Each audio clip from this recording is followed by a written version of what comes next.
Buenas noches, una vez más, un gusto que nos podamos conectar por este medio, una vez más con una palabra de edificación para su vida. Así que le doy muchas gracias por estar ahí conectado, muchas gracias a aquellos que de alguna u otra manera siguen al ministerio, siguen las enseñanzas y también agradecidos a aquellos que comparten lo que humildemente tratamos de enseñar. Hoy tenemos un tema bien interesante y que tiene que ver un poquito con observar en nuestra vida cristiana.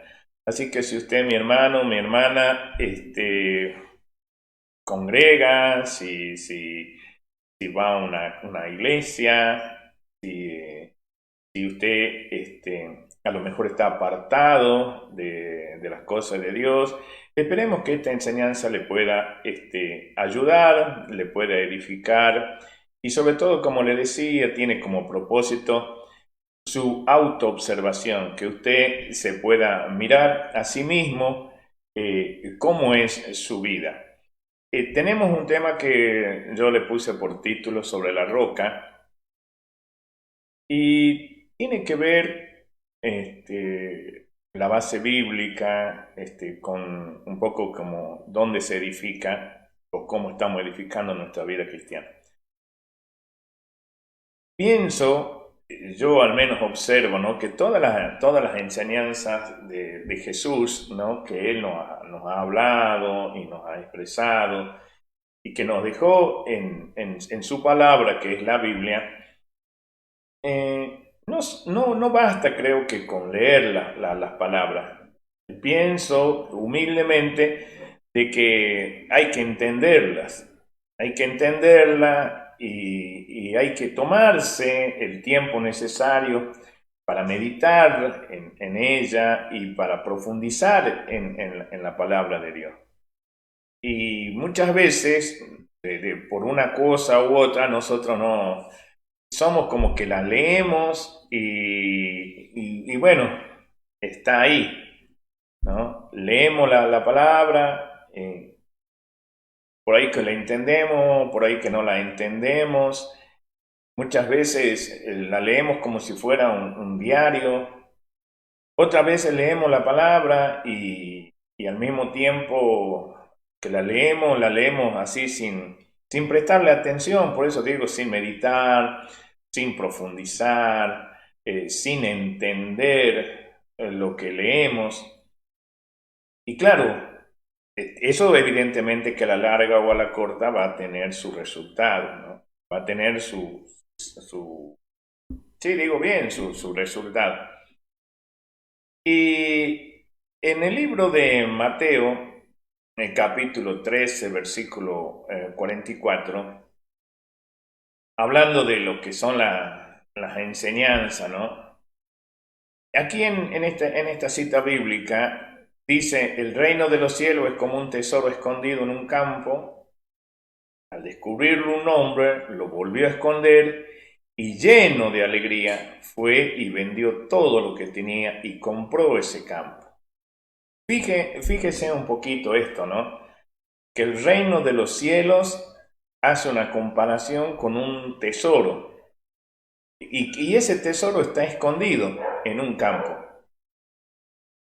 Al descubrirlo un hombre, o sea, ¿qué quiere decir? Que para poder descubrirlo este hombre, no dice quién, pero este hombre, supongamos que sea usted o que sea yo o que sea cualquier persona, para descubrirlo tuvo que trabajar, tuvo que observar ese campo, tuvo que, ¿cómo le puedo decir? Tuvo que escudriñar ese campo, tuvo que revolverlo al campo, porque los tesoros no están a la vista de la gente, los tesoros no están así como que uno pasa y aquí estoy, te dice el tesoro, no.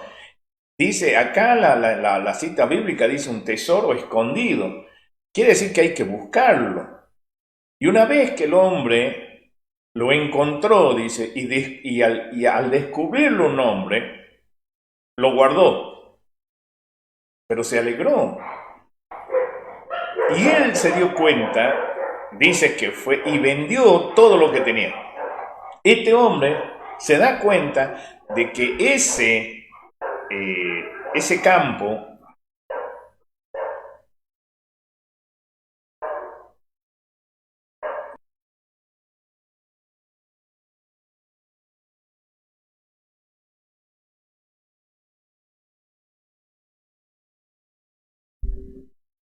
les decía que este hombre, al encontrar este tesoro, él hace un balance y se da cuenta que aquel tesoro, ¿no?, es tan importante que va y vende todo lo que tenía. Y compró ese campo, pero no compró el campo por lo que era el campo, sino compró por lo que encontró, por el tesoro. O sea, que el campo es como que, digamos, es extra, ¿no? Es como que se suma y le da más valor a lo que él encontró. Pero vuelvo a decir, él no está interesado en el campo. Él está interesado en el tesoro. Y ese tesoro que él buscó, que él descubrió. Pero yo digo, para ser descubierto ese tesoro, tuvo que hondar, tuvo que buscar, tuvo que investigar. Una cita más, y dice en Mateo capítulo 13, versículo 45, también se parece el reino de los cielos a un comerciante que andaba buscando perlas finas. Cuando encontró una de gran valor, fue y vendió todo lo que tenía y la compró. Volvemos a la misma situación.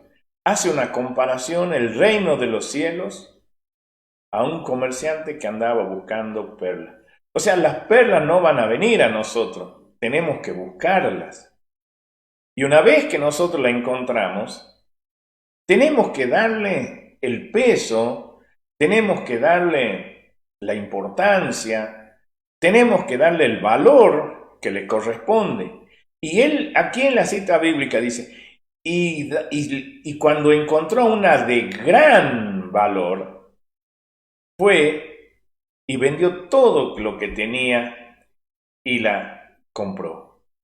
Fíjese usted que volviendo a esto de que yo le hablaba de las enseñanzas de nuestro Señor Jesús, son eso, y esas enseñanzas que Él en su gran amor nos mostraba, por eso Él era el maestro, Él nos mostraba cosas del cielo, pero eran cosas importantes, cosas que eran como tesoro, eran como perlas, y que depende de la persona que la recibe, si le da la importancia o no le da la importancia a ese tesoro. O sea, nadie, al menos en esta cita bíblica, nadie obliga al hombre que encontró el tesoro o al que está buscando perla a comprarla. Nadie le obliga.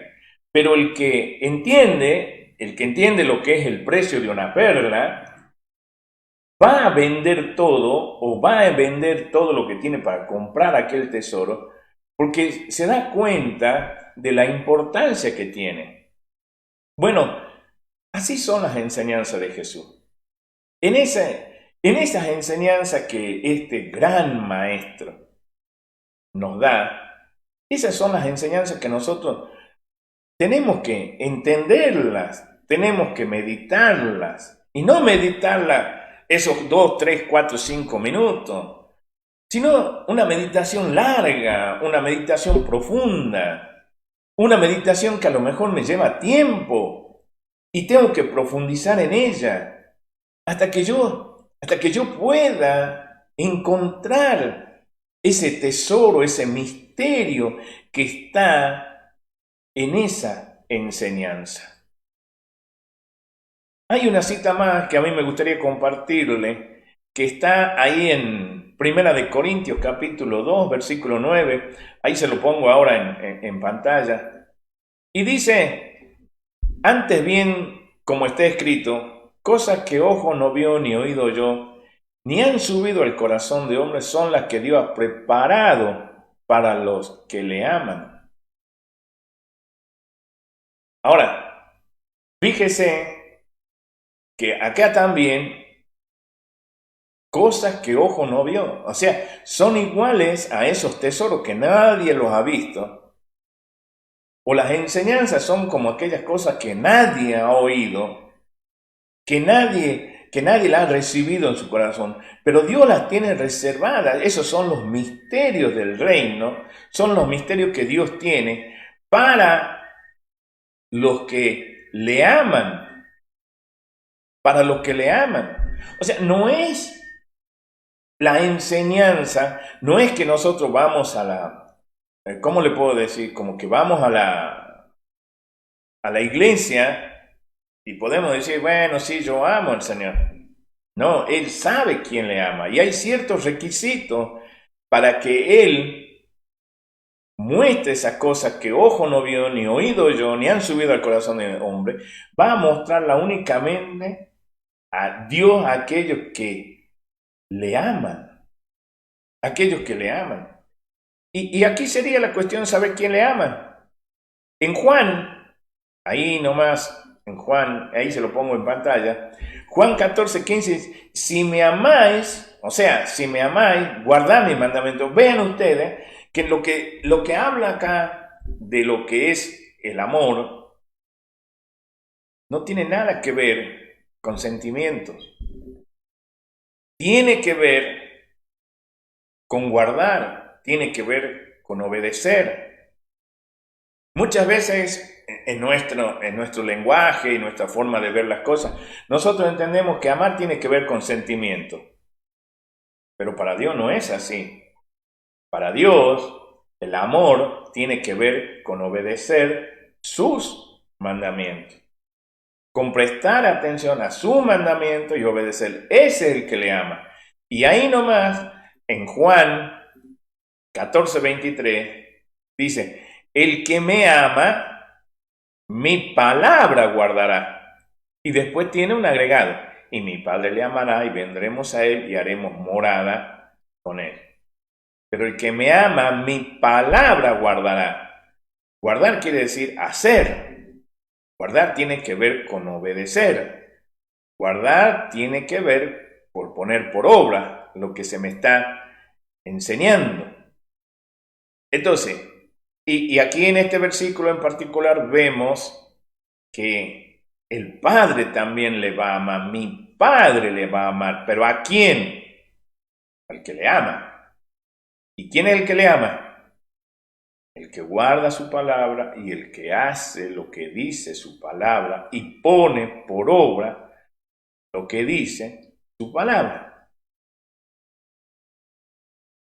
Entonces, estas cosas que le estoy hablando, que no tienen nada que ver todavía con la enseñanza, pero yo quiero que usted le dé importancia, no tan solo a lo que yo estoy humildemente tratando de enseñar en esta noche, sino lo que Dios habla, lo que está escrito en su palabra. Usted puede congregar no sé dónde, no sé dónde será, quién será su pastor, pero ahí usted va y aprende. Seguramente ese hombre, ese siervo, le muestra cosas, le enseña cosas.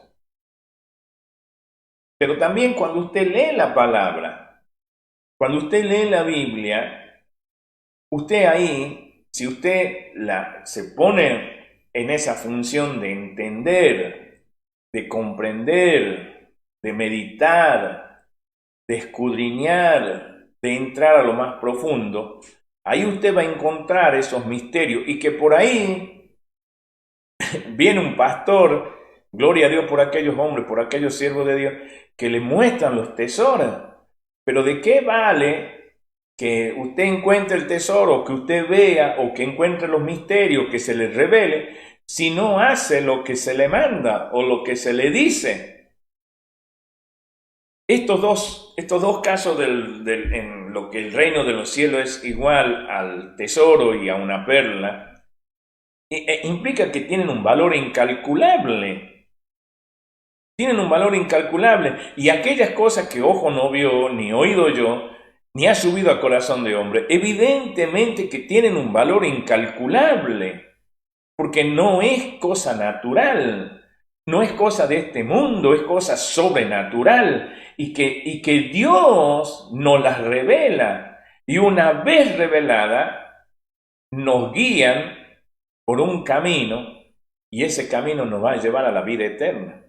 Muchas veces nosotros no valoramos esta situación, no valoramos la enseñanza y no valoramos la enseñanza del maestro, más allá que puede ser el pastor o no, el apóstol, el profeta. Olvidémonos un poquito de esas cosas, pero es la palabra. Y aquí dice que los que guardan su palabra, aquellos que obedecen a su palabra, aquellos que hacen lo que dice su palabra, para ello es. Entonces, de nada vale un poco que estar en una iglesia y nada vale que venga el mejor predicador del mundo y les revele los misterios y los tesoros escondidos y las grandes verdades que hay en la palabra. Si usted los oye, pero no los pone por obra o no los guarda. Ahora, no a todos nos es dada esta capacidad, sino a aquellos que aman a Dios, aquellos que se mantienen fieles a Dios y apegados al Señor. Tengo un versículo acá que me gustaría compartirlo con ustedes y mire lo que dice así. Ahí en Mateo capítulo 13, versículo 10 al 13, entonces acercándose los discípulos le dijeron, ¿por qué le hablas en parábola? Él respondió, le dijo, porque a vosotros os es dado saber los misterios del reino de los cielos, mas a ellos no les es dado. Qué interesante, ¿no? Qué interesante que Jesús, el Maestro, Él anhela, quiere que nosotros sepamos los misterios del reino de los cielos. Y aquí yo quiero hacer otra vez hincapié en esta palabra, reino de los cielos. ¿Sabe que Jesús no vino a traer una religión? ¿Usted sabe que Cristo no vino a mostrar una religión? La religión A, la religión B, la religión C. No. Cristo, cuando vino a hablarnos de un reino. Todas sus enseñanzas tienen que ver con el reino. Nos mostró ese camino, que cómo llegar a ese reino. Nos habló del amor del Padre. Y nos explicó cómo es el amor del Padre, qué quiere el Padre que nosotros hagamos. Entonces Él no nos vino a mostrar una religión. Y acá es más claro todavía con este versículo que leímos, dice, porque a vosotros os es dado saber los misterios del reino. O sea, los misterios, las cosas escondidas, las que nadie sabe. Aquellos que son fieles, aquellos que permanecen en el camino. Pero de nada sirve, como vuelvo a decir, estar en una congregación, escuchar la palabra, escuchar el mensaje, pero no ponerlo por obra. No vivir una vida cristiana como mandan las Escrituras y como demanda el Señor de las Escrituras.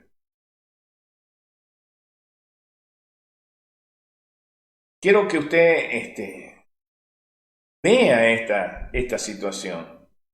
Ahí hoy conversaba con la congregación y le decía yo que en el libro de Mateo, capítulo 5 al 7, ahí está el Sermón del Monte. Y que en ese Sermón del Monte, si usted me permite, está como la constitución del reino. Ahí habla de la constitución del reino y de los deberes y de las cosas que deben hacer los ciudadanos del reino. Aquí tenemos otro problema, porque de nada sirve de que se nos muestre una constitución del reino, y de nada sirve que hablemos del reino, y nada sirve ¿cómo le puedo decir? De que haya enseñanza y tesoros y cosas reveladas, si nosotros no somos ciudadanos de ese reino o no vivimos como ciudadanos de ese reino. Si uno quisiera aprender un poco más de lo que es el reino, nosotros tendríamos que ir y leer ese sermón del monte, como digo, desde el capítulo 5 al capítulo 7. Ahí hay yo creo que es la predicación más grande jamás expresada por labios humanos. Jamás creo que nadie puede explicar y expresar lo que Jesús, siendo 100% humano, explicó. Y era Cristo 100%, era el Hijo de Dios. ¿Cómo Él no va a saber si Él era ciudadano de ese reino?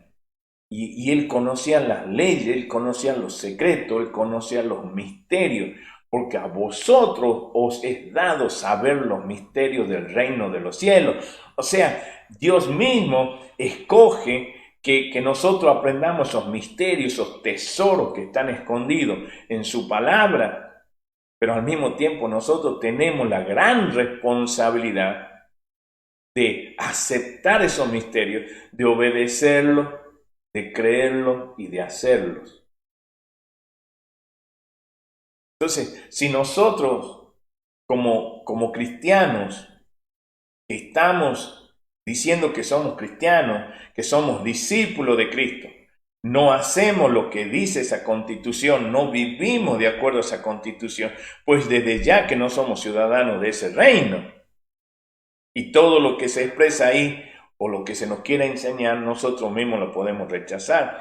Vuelvo a decir, acá el reino de los cielos es como un tesoro escondido, es como una perla de gran precio, pero soy yo el que tengo que descubrir, yo soy el que tengo que darle el valor.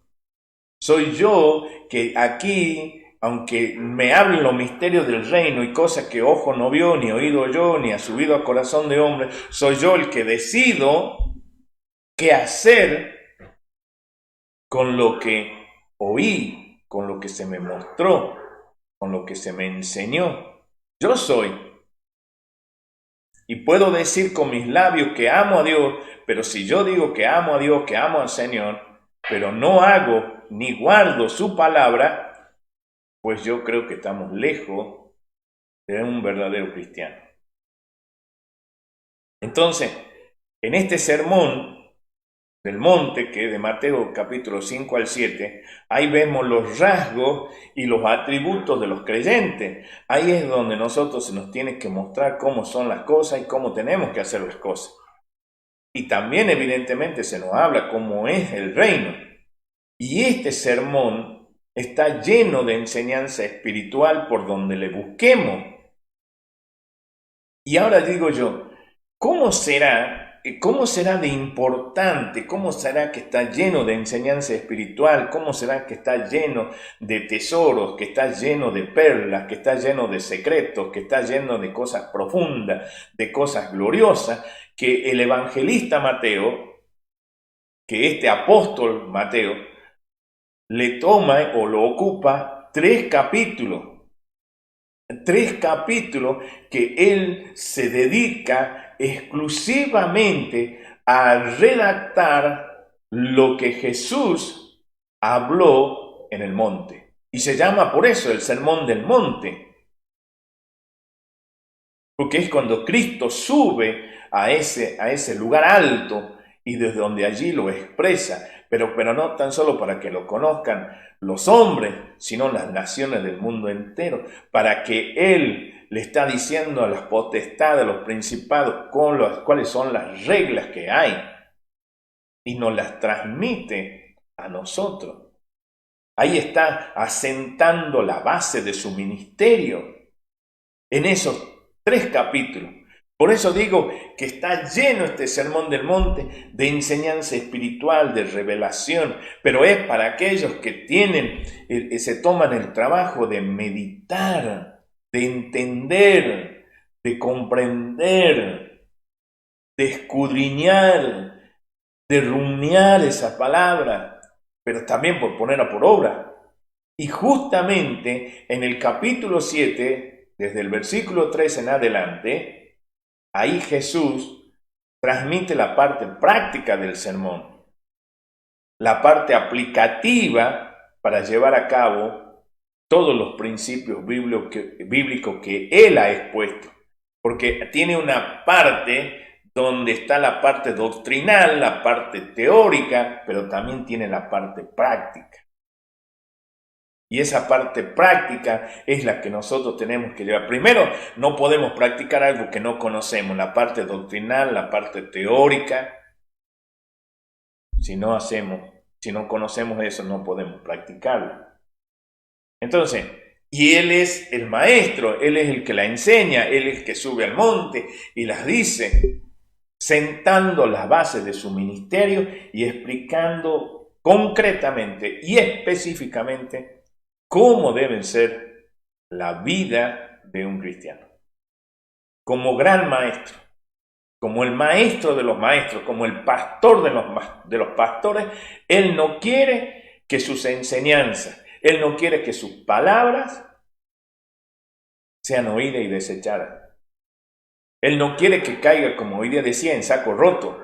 ¿A quién le gusta enseñar y que caiga en esa enseñanza en saco roto? A nadie.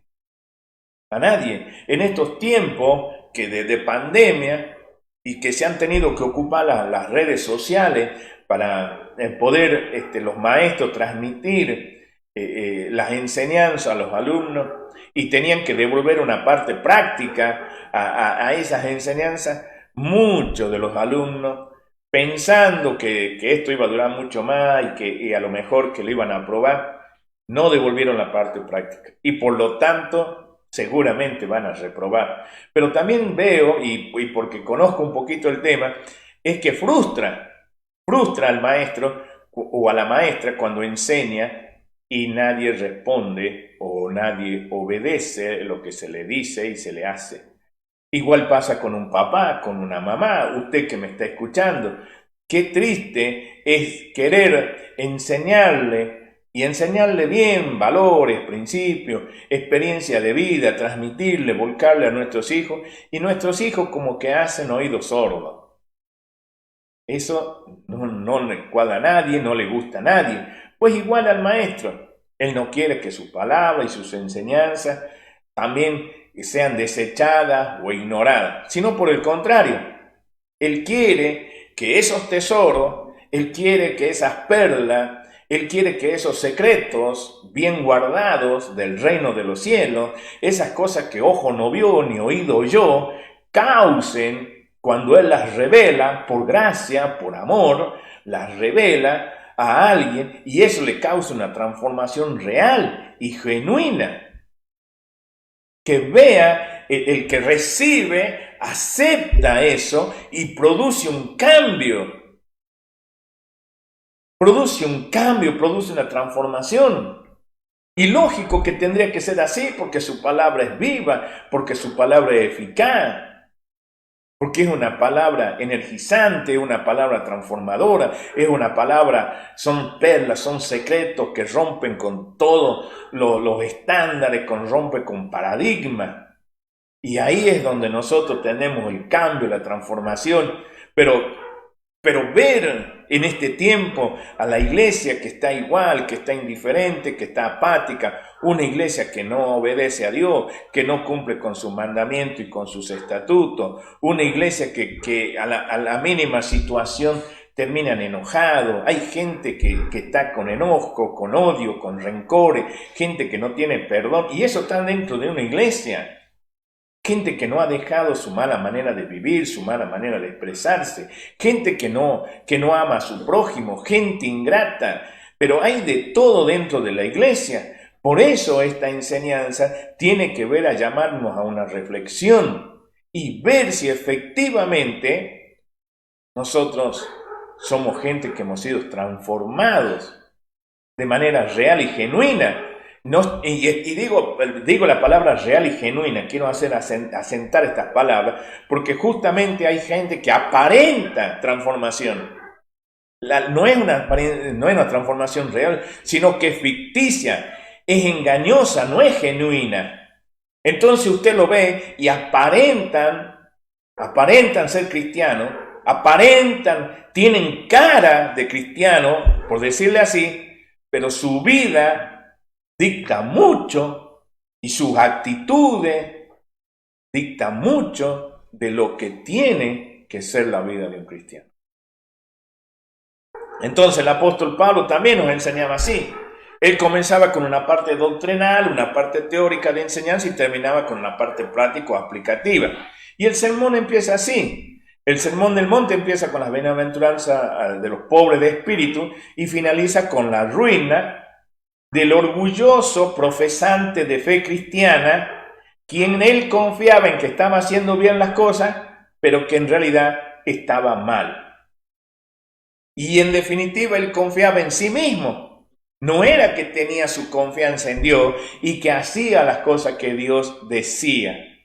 Entonces era una persona que no oía. Era una persona que iba a la iglesia, que estaba sentada en una silla, pensando todo, incluso el pastor, que esa persona oye, pero en realidad no oía. Y por ende tampoco la entendía, ni la practicaba y vivía. Porque hay gente que es así, lamentablemente. Por eso yo le animo a usted y que vaya ahí a Mateo capítulo 5, versículo 3 y vea que dice las bienaventuranzas del pobre en espíritu, pero también termina en Mateo 7, 27, cómo termina en ruina aquel que confesaba o profesaba ser cristiano, pero que en definitiva él hacía las cosas a su manera. Ese hombre que termina ahí confía únicamente en sí mismo. Entonces, volviendo un poquito al tema, este sermón hace como, ¿cómo le podría decir? Como una balanza. Y el fin de todas las enseñanzas cristianas, de la enseñanza de Jesús y del sermón del monte más específicamente, tiene que ver con esto, con vida o con muerte. Justicia para los que creen y obedecen, y ruina para los que no obedecen, aunque crean que creen. Y voy a repetir esto. Y ruina para los que no obedecen, aunque crean que creen. Porque hay gente que cree, pero en realidad cree parte y otra parte no la cree. Gente que obedece cosas y gente que no obedece cosas. Y ahí tenemos la situación. Y vamos a comparar acá, y se lo voy a poner en pantalla, al libro de Mateo, y esta es la enseñanza que yo quisiera que usted la entienda, porque aquí está el centro del mensaje. Todo lo que le viene hablando tiene que ver con la introducción un poquito a este tema tan importante. Y me tomé el tiempo, prácticamente 35 minutos, me tomé el tiempo para que usted lo pueda entender. Y pueda entender que hemos llegado a una parte de lo que tiene que ver justamente con lo que venía hablando. Y dice así, hablando de la vida cristiana, de aquellos que creen o que creen y en verdad no creen, o aquellos que creen que obedecen, pero en realidad no obedecen, por aquellos que están en una iglesia, pero que en realidad no viven lo que dicen las enseñanzas del reino. Mateo capítulo 7, versículo 24 al 27, y dice, cualquiera pues que me oye estas palabras, o sea, las enseñanzas, y las hace, le compararé a un hombre prudente que edificó su casa sobre la roca. Y el versículo 26 dice, y cualquiera que me oye esta palabra y no las hace, le compararé a un hombre insensato. O sea, Aquí yo, y si usted lo ve ahí en la pantalla, está subrayado o está en negrita, ¿no? Que me oye. Fíjese que en el versículo 24 está la palabra que me oye en negrita y en el versículo 26 está que me oye. Y también en el versículo 24 está en negrita. Y las hace, y está en negrita, no las hace. Acá hay diferencia. Aquí hay diferencia. Ahora, ¿y por qué digo que está hablando de la vida cristiana? Porque acá habla del hombre que le oye. O sea, no está hablando a no sé, a gente que no cree en Jesucristo.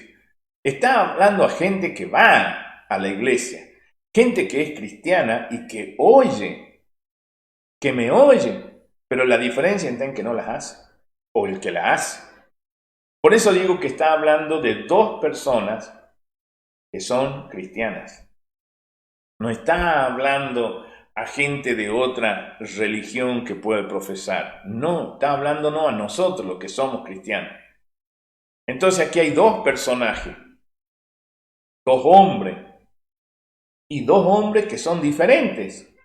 No está hablando del mismo hombre, dos hombres diferentes. Y hay dos casas,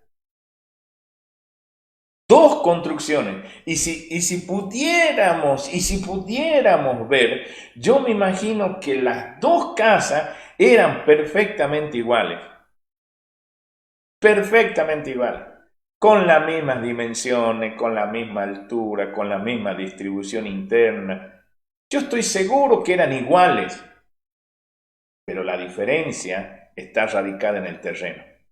Porque dice, ahí usted lo tiene en la pantalla, dice, compararé a un hombre prudente que edificó su casa sobre la roca y el otro edificó su casa en el versículo 26 sobre la arena. El terreno es lo que hace la diferencia. El creyente verdadero y genuino es aquel que desea hacer la voluntad de Dios. De hecho, el propio Señor Jesús le dice y lo manda, y ahí ya lo hablamos y lo vimos, y ahí está en su pantalla. Si me amáis, guardad mi mandamiento. Ve que el que me oye y las hace, no el que las oye y no las hace, el que las oye y las hace es el que me ama. Y el que me ama guardará mi palabra. No todo lo que le amamos o lo que dicen amar al Señor, le aman de verdad. Porque el amor tiene que ver con obediencia.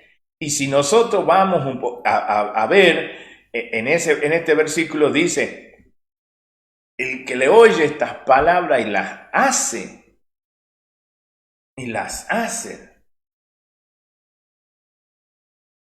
el que cree a Cristo, le obedece. El que cree a Cristo, le obedece. No sé si usted me está entendiendo. No sé si usted se está dando cuenta un poquito de lo que estamos hablando. Y cuando hablo aquí de hacer o de obedecer, tiene que ver, a ver, ¿cómo le puedo explicar? Muchos piensan que la obediencia tiene que ser perfecta. Y no podemos cumplir todo.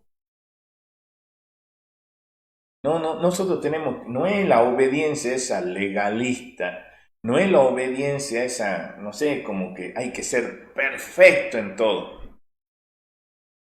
Yo hablo de esa obediencia que a causa de ser salvados, a causa de que Cristo entró a nuestras vidas, porque Él entró a nuestras vidas, a causa de que Él ha venido y nos ha limpiado y nos ha perdonado y nos ha trasladado de las tinieblas a su luz y nos tiene sentado en los lugares celestiales y nos ha escogido también como pueblo suyo, con aquello que Él ha hecho de hacernos hijos, de estar sentados en Cristo Jesús, dice en los lugares celestiales. O sea, toda esa obra gloriosa que Él ha hecho de salvación y más todavía, yo en base a eso que Él ha hecho, a lo que Cristo ha hecho y en lo que Cristo me dice, yo tener esa obediencia sincera,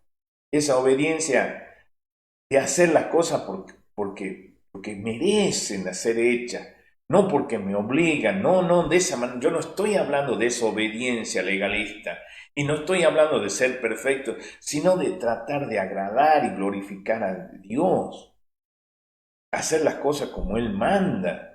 Me cuesta, pero tratar de hacer las cosas como Él me manda, por lo que Él ha hecho, por lo que Él ha perdonado todos nuestros pecados y nos ha dado vida eterna.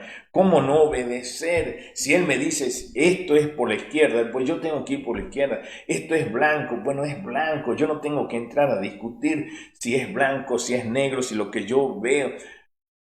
El arrepentimiento tiene que ver con un cambio de mentalidad. Cambiar mi manera de pensar, y si cambio mi manera de pensar, evidentemente que voy a cambiar mi manera de actuar y de ser. Y aquí yo veo eso, que muchas veces la gente no ha cambiado, que seguimos siendo iguales. No hay diferencia con alguien que conoce o que milita en las cosas de Cristo con uno que no milita.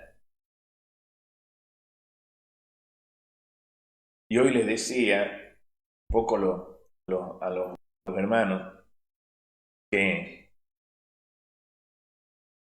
el apóstol Pablo nos dejó un versículo bien interesante que está ahí en pantalla, se lo puse en Romanos 7:20, y que dice, y si hago lo que no quiero, ya no lo hago yo, sino el pecado que mora en mí. Así que queriendo hacer el bien, hallo esta ley, que el mal está.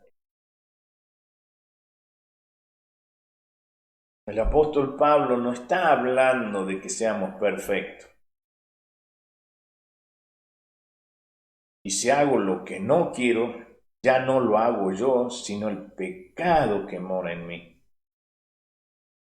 Si yo entendiera esto, que no es que hay que ser perfecto, no es que hay que tener ser, no, estoy hablando de hacer las cosas y los mandamientos de Cristo Jesús y del reino, como Él manda, como Él dispone, hacerlo. Y hay cosas y cosas que hago, pero no porque yo quiero hacerla, no porque yo quiero decir, sino porque el pecado mora en mí. Así que dice, queriendo hacer el bien hallo esta ley, que el mal está en mí.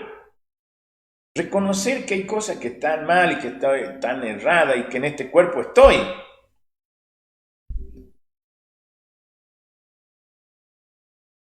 Ahora, el mal nos arrastra a pecar, el mal nos arrastra a desobedecer a Dios. Entonces es como una lucha interna, la lucha interna que uno tiene adentro, que uno quiere hacer lo bueno, uno quiere hacer el bien, uno quiere obedecer, pero le cuesta. Entonces hay una lucha ahí, como le digo, interna. Y a mi manera de pensar, eso es bueno. Yo digo que es muy bueno, porque de lo contrario, si uno no vive esas luchas, si nunca hemos experimentado y vivido esta lucha interna, que uno se siente mal adentro y que uno pelea, es porque nunca nosotros hemos sido transformados ni regenerados, es porque no ha llegado nunca la palabra a nosotros. Entonces nos da lo mismo hacer lo que se nos da la gana, da lo mismo creer o no creer, obedecer o no creer. Pero si usted tiene esa lucha interna, pues yo le digo que bueno, yo considero que es bueno, porque uno adentro está peleando y con el cambio, porque hay cosas que quieren cambiar y hay cosas que no nos dejan cambiar. Yo digo que uno está en ese proceso de regeneración. Entonces, volviendo de nuevo a la parábola que estamos estudiando, que ahí se la pongo en pantalla. Al Señor aquí no nos está dando, o no es la intención del maestro de los maestros, de nuestro Señor Jesucristo, darnos una lección sobre construcción. Ni se trata de ingeniería. Hoy también hablaba ni de ingeniería, ni es para arquitectos. Acá, este versículo que está acá, ilustra a dos hombres y hace ver claramente a aquel que dice profesar a Cristo el peligro que con eso lleva el caso en no hacer bien las cosas. Entonces la idea es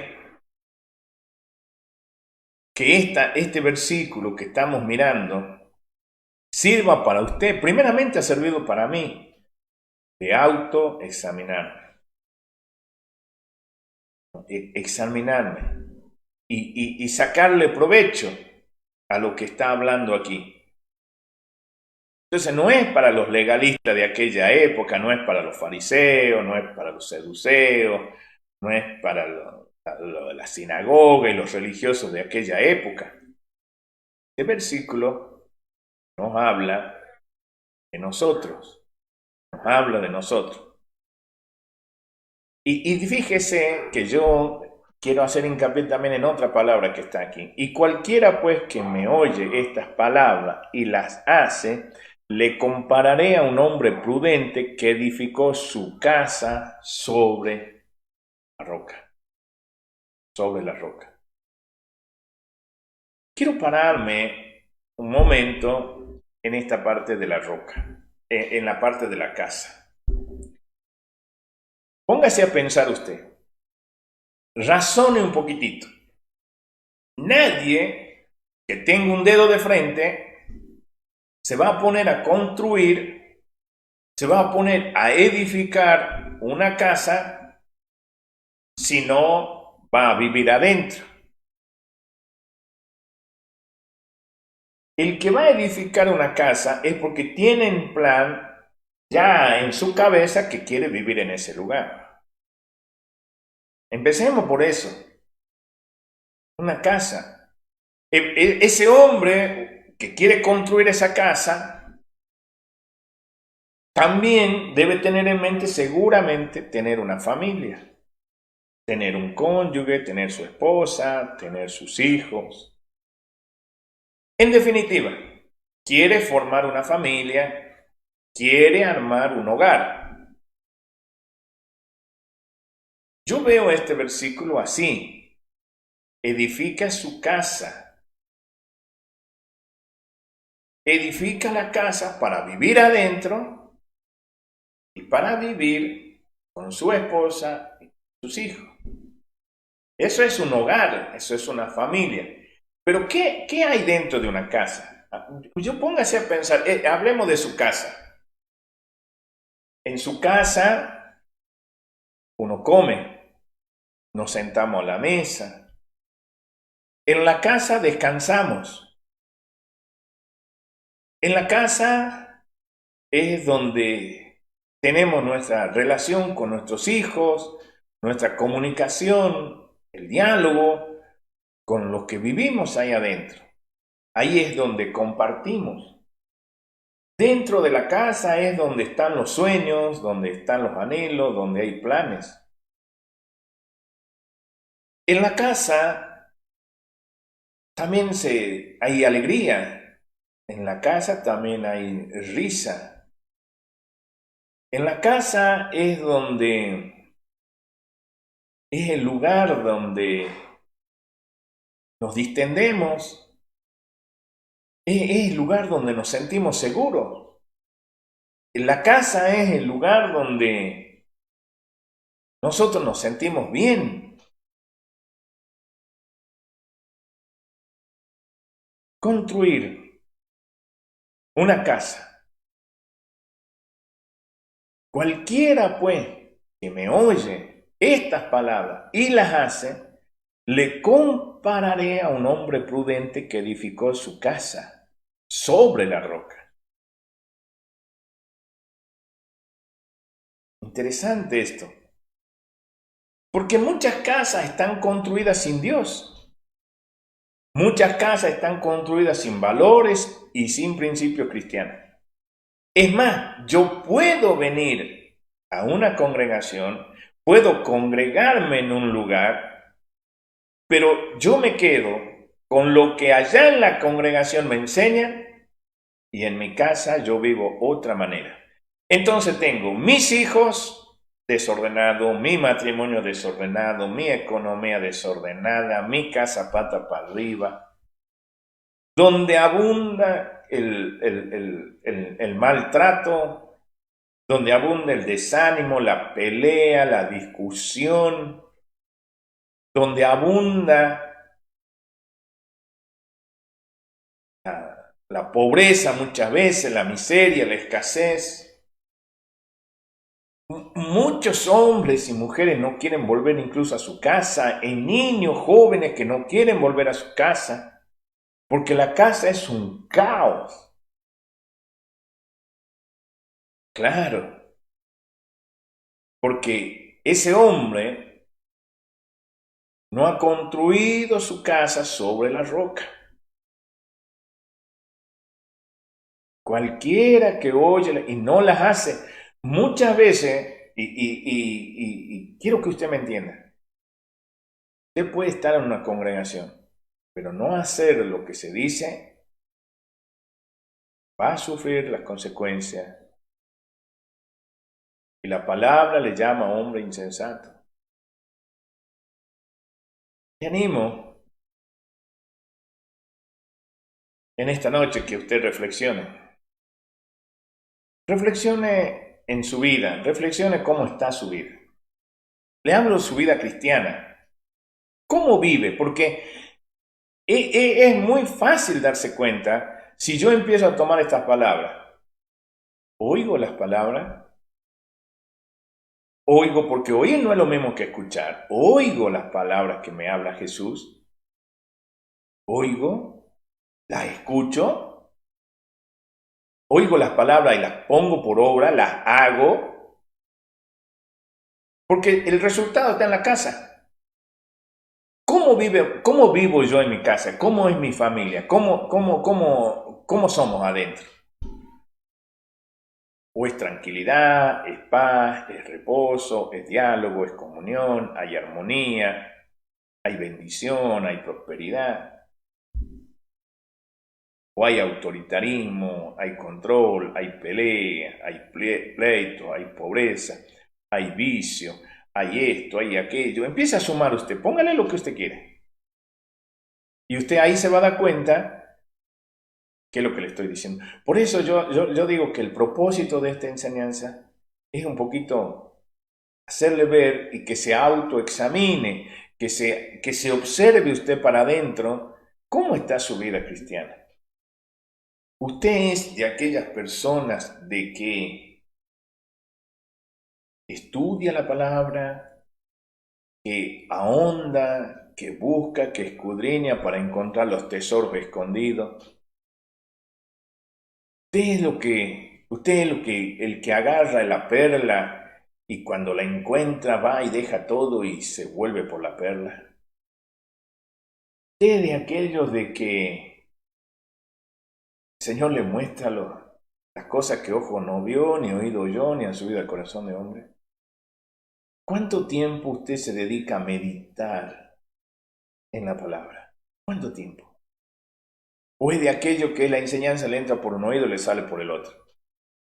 Porque aquí está el resultado. Está la parte práctica del Sermón del Monte. ¿Es usted de esas personas que todavía tiene odio Es de aquellas personas que todavía que no perdona. Es de aquellas personas aún todavía que no ama a su hermano. Pero todo esto está ahí adentro del sermón. Si uno lo pudiera leer, le animo, le aconsejo. Yo le animo, porque vamos a seguir con esto, Dios mediante, el próximo domingo.